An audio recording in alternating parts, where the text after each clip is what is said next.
بسم اللہ الرحمن الرحیم۔ السلام علیکم۔ اپنے لشکر میں سے چھپ چھپا کر نکلا ہوں۔ خندق میں اتر تو گیا لیکن سنتریوں کی موجودگی میں اوپر آنا خودکشی کے برابر تھا۔ اوپر چڑھنا ویسے بھی محال تھا۔ بڑی مشکل پیش آئی۔ خدا سے آپ صلی اللہ علیہ وسلم کے نام پر التجا کی، گڑ گڑا کر دعا مانگی۔ اللہ نے کرم کیا، سنتری آگے چلے گئے اور میں خندق پر چڑھایا۔ رسول اکرم صلی اللہ علیہ وسلم کو نعیم کے متعلق بتایا گیا کہ یہ کس حیثیت کی شخصیت ہے۔ رسول کریم صلی اللہ علیہ وسلم نے ان کے ساتھ دو چار باتیں کیں تو آپ صلی اللہ علیہ وسلم کو اندازہ ہو گیا کہ نعیم رضی اللہ عنہ اونچی سطح اور عقل کے انسان ہیں۔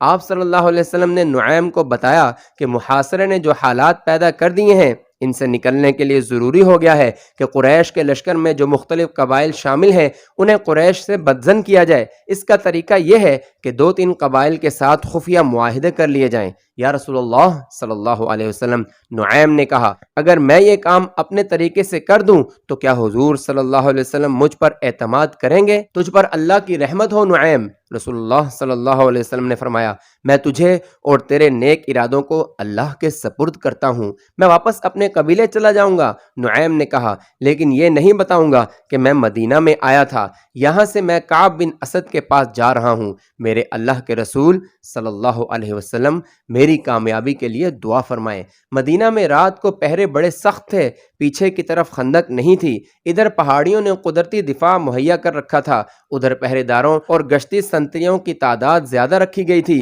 اور شہر کے کسی آدمی کا بھی ادھر جانا بڑا مشکل تھا۔ رسول اکرم صلی اللہ علیہ وسلم نے نعیم کے ساتھ اپنا ایک آدمی بھیج دیا تاکہ کوئی سنتری انہیں نہ روکے۔ یہ آدمی نعیم رضی اللہ عنہ کو مدینہ کے ساتھ باہر تک چھوڑ کر واپس آ گیا۔ رات کا پہلا پہر تھا جب نعیم رضی اللہ عنہ بنو قریظہ کی بستی میں کعب بن اسد کے دروازے پر پہنچے۔ دروازہ غلام نے کھولا۔ تم مجھے اچھی طرح جانتے ہو نا کعب؟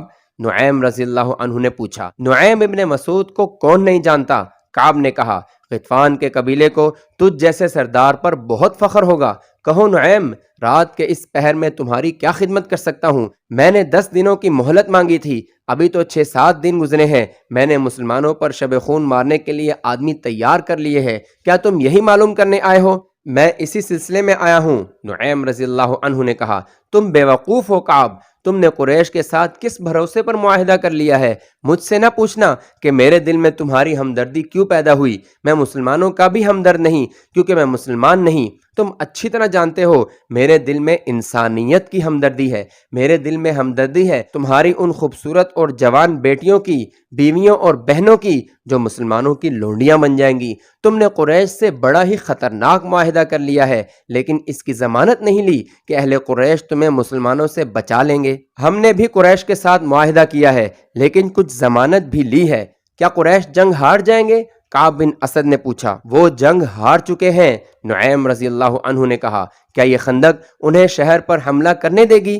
قریش کے لشکر کو بھوک نے بے حال کرنا شروع کر دیا ہے، میرا قبیلہ بھوک سے پریشان ہو گیا ہے۔ میں نہیں چاہتا کہ کل تم میرے قبیلے کو بدنام کرو کہ غطفان تمہیں مسلمانوں کے رحم و کرم پر چھوڑ گئے تھے۔ تم مسلمانوں پر حملہ کر کے انہیں اپنا دشمن بنا لو گے اور قریش اور ہم محاصرہ اٹھا کر واپس چلے جائیں گے۔ اپنے دونوں قبیلوں قینقاع اور بنو نذیر کا انجام دیکھ لو، جو مسلمانوں کے ہاتھوں ہوا تھا وہ تمہیں یاد ہوگا۔ کعب بن اسد پر خاموشی طاری ہو گئی۔ میں جانتا ہوں کہ تم نے قریش سے کتنی اجرت لی ہے، نعیم نے کہا، لیکن یہ خزانہ جو تم ان سے لے رہے ہو، یہ خوبصورت لڑکیاں جو حوی بن اخطب نے تمہارے پاس بھیجی ہیں، یہ سب مسلمانوں کی ملکیت ہو جائے گی اور تمہارا سر تن سے جدا ہو جائے گا۔ تو کیا میں قریش سے معاہدہ توڑ دوں؟ کعب نے پوچھا۔ معاہدہ نہ توڑو، نعیم رضی اللہ عنہ نے کہا، انہیں ابھی ناراض نہ کرو، لیکن اپنی حفاظت کی ان سے ضمانت لو۔ عرب کے رواج کے مطابق انہیں کہو کہ ان کے اونچے خاندانوں کے کچھ آدمی تمہیں یرغمال کے طور پر دے دیں۔ اگر انہوں نے اپنے چند ایک معزز اور سرکردہ آدمی دے دیے تو یہ ثبوت ہوگا کہ وہ معاہدے میں مخلص ہیں۔ ہاں نعیم، کعب بن اسد نے کہا، میں ان سے یرغمال میں آدمی مانگوں گا۔ نعیم ابن مسعود رضی اللہ عنہ رات کے وقت پہاڑیوں میں چلے جا رہے تھے۔ ان کی منزل قریش کی خیمہ گاہ تھی جو کئی میل دور تھی۔ سیدھا رستہ چھوٹا تھا لیکن راستے میں خندق تھی۔ وہ بڑی دور کا چکر کاٹ کر جا رہے تھے۔ وہ گزشتہ رات سے مسلسل چل رہے تھے، مگر چھپ چھپ کر چلنے اور عام سفر میں بہت فرق ہوتا ہے۔ نعیم رضی اللہ عنہ جب ابو سفیان کے پاس پہنچے تو ایک اور رات شروع ہو چکی تھی۔ اس وقت ان کی ہڈیاں بھی دکھ رہی تھیں اور ان کی زبان سوکھ گئی تھی۔ ایک ہی بار بے تحاشا پانی پی کر وہ بولنے کے قابل ہوئے۔ ابو سفیان نعیم رضی اللہ عنہ کی دانشمندی اور تدبر سے متاثر تھا۔ تمہاری حالت بتا رہی ہے کہ تم اپنے لشکر میں سے نہیں آئے۔ ابو سفیان نے نعیم سے پوچھا، کہاں سے آ رہے ہو؟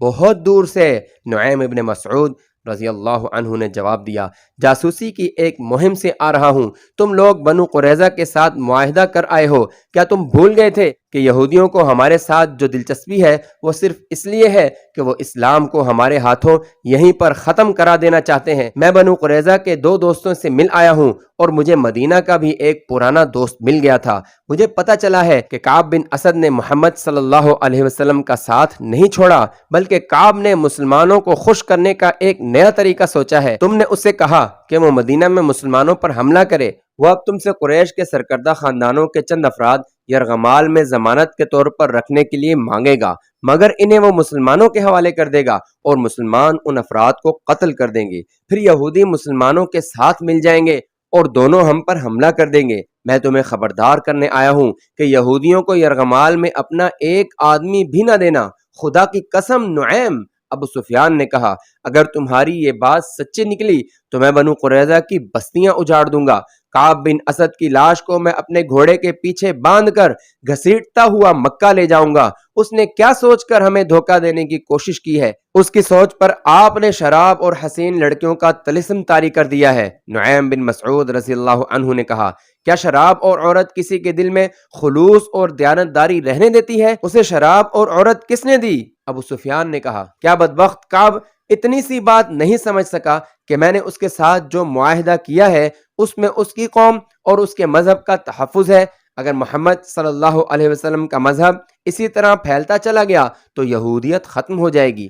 تم یہودیوں کو ابھی تک نہیں سمجھ سکے۔ نعیم نے کہا، وہ اپنے دشمن پر بھی ظاہر نہیں ہونے دیتے کہ وہ اس کے دشمن ہے۔ حوی ابن اخطب بھی یہودی ہے، اس نے تمہاری طرف سے کعب کو شراب کا نصف مٹکا اور 2 نہایت حسین لڑکیاں دی ہیں۔ میں جب کعب سے ملا تو وہ شراب میں بدمست تھا اور دونوں لڑکیاں نیم برہنہ حالت میں اس کے پاس تھیں۔ اس نے بدمستی کے عالم میں مجھے کہا کہ وہ اہل قریش کو انگلیوں پر نچا رہا ہے۔ نعیم، ابو سفیان نے تلوار کے دستے پر ہاتھ مار کر کہا، میں مدینے سے محاصرہ اٹھا کر بنو قریظہ کی نسل ختم کر دوں گا۔ اس کی یہ جرت کہ قبیلہ قریش کے سرکردہ چند افراد کو ضمانت کے طور پر یلغمال بنا کر رکھنا چاہتا ہے۔ تمہیں اتنا نہیں بھڑکنا چاہیے ابو سفیان، نعیم رضی اللہ عنہ نے کہا۔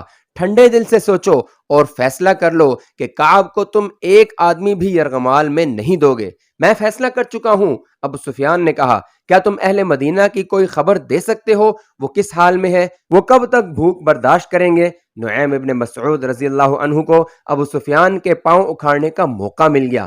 میں حیران ہوں ابو سفیان، نعیم نے کہا، اہل مدینہ خوش اور مطمئن ہے، وہاں بھوک کے کوئی آثار نہیں، خوراک کی کمی ضرور ہے، لیکن اہل مدینہ کا جوش اور جذبہ ایسا ہے کہ جیسے انہیں خوراک کی ضرورت ہی نہیں۔ اس کا مطلب یہ ہوا کہ ہمارے محاصرے کا ان پر کوئی اثر نہیں ہوا؟ ابو سفیان نے کہا، بالکل نہیں۔ نعیم ابن مسعود رضی اللہ عنہ نے کہا، ان پر محاصرے کا یہ اثر ہے کہ وہ جوش و خروش سے پھٹے جا رہے ہیں۔ ہمارے یہودی جاسوس بتا رہے ہیں کہ مدینہ میں خوراک تقریباً ختم ہو چکی ہے۔ ابو سفیان نے ذرا پریشان ہو کر کہا، وہ جھوٹ بولتے ہیں۔ نعیم رضی اللہ عنہ نے اسے اور زیادہ پریشان کرنے کے لیے کہا، میں تمہیں پھر کہتا ہوں کہ یہودیوں پر بھروسہ نہ کرنا، یہ بتا کر کہ مسلمانوں کی حالت اچھی نہیں۔ وہ تمہیں اکسا رہے ہیں کہ تم مسلمانوں کو کمزور سمجھ کر کہیں سے خندق عبور کر لو اور مدینہ پر حملہ کر دو۔ وہ اہل قریش اور میرے قبیلے غطفان کو مسلمانوں کے ہاتھوں تباہ کرانا چاہتے ہیں۔ میں ان کی نیت معلوم کر لیتا ہوں،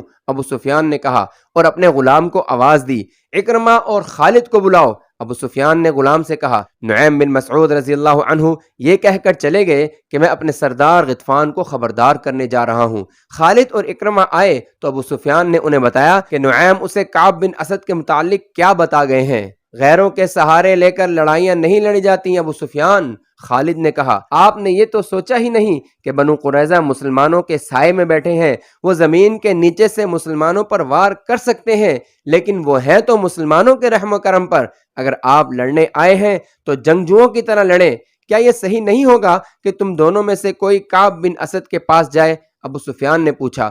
ہو سکتا ہے کہ اس نے نعیم سے کہا ہو کہ وہ ہم سے یرغمال مانگے گا، لیکن تم جاؤ تو وہ ایسی شرط پیش نہ کرے۔ کیا تمہیں نظر نہیں آ رہا کہ تمام کا تمام لشکر نیم فاقہ کشی کی حالت میں ہے؟ کیا یہ لشکر خندق عبور کر سکتا ہے؟ یہی ایک صورت ہے کہ کعب مدینہ کے اندر مسلمانوں پر شب خون مارنے کا انتظام کرے۔ میں جاؤں گا، اکرمہ نے کہا۔ میں آپ کو بھی بتا دیتا ہوں کہ کعب بن اسد نے یرغمال کی شرط پیش کی تو میں آپ سے پوچھے بغیر معاہدہ منسوخ کر آؤں گا۔ کیا میں بھی اکرمہ کے ساتھ چلا جاؤں؟ خالد نے ابو سفیان سے پوچھا۔ اس کا اکیلے جانا ٹھیک نہیں ہے۔ نہیں، ابو سفیان نے کہا، اگر خطرہ ہے تو میں 2 سالار ضائع نہیں کر سکتا۔ اکرمہ اپنی حفاظت کے لیے جتنے لشکری ساتھ لے جانا چاہتا ہے لے جائے۔ اکرمہ اسی وقت روانہ ہو گیا۔ اس کے ساتھ 4 لشکری تھے۔ اسے بڑی دور کا چکر کاٹ کر بنو قریظہ جانا تھا۔ وہ جمعہ کی رات اور تاریخ 14 مارچ 627 عیسوی تھی جب اکرمہ خندق سے دور دور چلتا شیخین کے سلسلہ کوہ میں داخل ہوا اور کعب بن اسد کے گھر پہنچا۔ کعب کو معلوم تھا کہ اکرمہ کیوں آیا ہے۔ آؤ اکرمہ، کعب بن اسد نے کہا، میں جانتا ہوں کہ تم کیوں آئے ہو۔ تمہارے آنے کی ضرورت نہیں تھی، میں نے 10 دن کی مہلت مانگی تھی۔ کعب بن اسد نے اپنے غلام کو آواز دی۔ غلام آیا تو اس نے غلام سے شراب اور پیالے لانے کو کہا۔ پہلے میری بات سن لو کعب، اکرمہ نے 2 ٹوک لہجے میں کہا۔ میں شراب پینے نہیں آیا، مجھے بہت جلدی واپس جانا ہے۔ ہم محاصرے کو اور زیادہ طول نہیں دے سکتے۔ ہم کل مدینہ پر حملہ کر رہے ہیں۔ تمہارے ساتھ ہمارا جو معاہدہ ہوا ہے اس کے مطابق تم مدینہ میں ان جگہوں پر جو ہم نے تمہیں بتائی ہیں کل سے حملے شروع کر دو۔ ہمیں یہ بھی معلوم ہوا ہے کہ تم نے ظاہری طور پر ہمارے ساتھ معاہدہ کیا ہے، لیکن در پردہ تم نے وہ معاہدہ قائم رکھا ہے جو مسلمانوں کے ساتھ تم نے کیا ہے۔ اتنے میں ایک حسین لڑکی شراب کی سراہی اور پیالے اٹھائے کمرے میں داخل ہوئی۔ وہ اکرمہ کو دیکھ کر مسکرائی۔ اکرمہ نے اسے دیکھا تو اس کے چہرے پر سنجیدگی کا تاثر اور زیادہ گہرا ہو گیا۔ کعب، اکرمہ نے کہا، تم نے اپنا مذہب اور اپنی زبان ان چیزوں کے عوض میں بیچ ڈالی ہے جنہوں نے کبھی کسی کا ساتھ نہیں دیا۔ کعب بن اسد نے لڑکی کو اشارہ کیا تو وہ چلی گئی۔ میرے عزیز اکرمہ، کعب نے کہا، میں تمہارے چہرے پر رعونت کے آثار دیکھ رہا ہوں۔ صاف پتہ چلتا ہے کہ تم مجھے اپنا غلام سمجھ کر حکم دینے آئے ہو۔ میں نے مسلمانوں کے ساتھ جو معاہدہ کیا تھا وہ بنو قریظہ کے تحفظ اور سلامتی کے لیے کیا تھا، اور میں نے جو معاہدہ تمہارے ساتھ کیا ہے وہ تمہاری فتح اور مسلمانوں کی شکست کی خاطر کیا ہے۔ مسلمانوں کو ختم کرنا میرے مذہب کا حکم ہے۔ تمہارے ساتھ معاہدہ نبھانا اسی سلسلے کی ایک کوشش ہے۔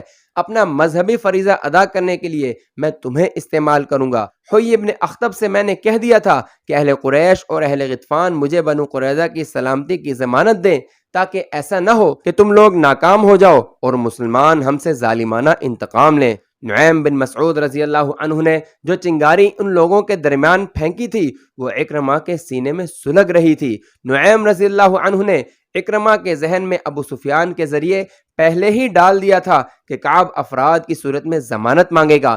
کعب کی زبان سے ضمانت کا لفظ سنتے ہی اکرمہ بھڑک اٹھا۔ کیا تمہیں ہم پر اعتماد نہیں؟ اکرمہ نے غصیلی آواز میں کہا، کیا تم یہ سمجھتے ہو کہ ہم شاید بھول گئے ہیں کہ محمد صلی اللہ علیہ وسلم ہمارا اور تمہارا مشترکہ دشمن ہے؟ میں یہ نہیں کہتا جو تم کہہ رہے ہو، کعب بن اسد نے کہا، لیکن میں یہ ضرور کہوں گا کہ اپنے مشترکہ دشمن کو جتنا میں جانتا ہوں تم اتنا نہیں جانتے۔ میں اعتراف کرتا ہوں کہ جو عقل خدا نے محمد صلی اللہ علیہ وسلم کو دی ہے وہ ہم میں سے کسی کو نہیں دی۔ میں اس کی ضمانت چاہتا ہوں۔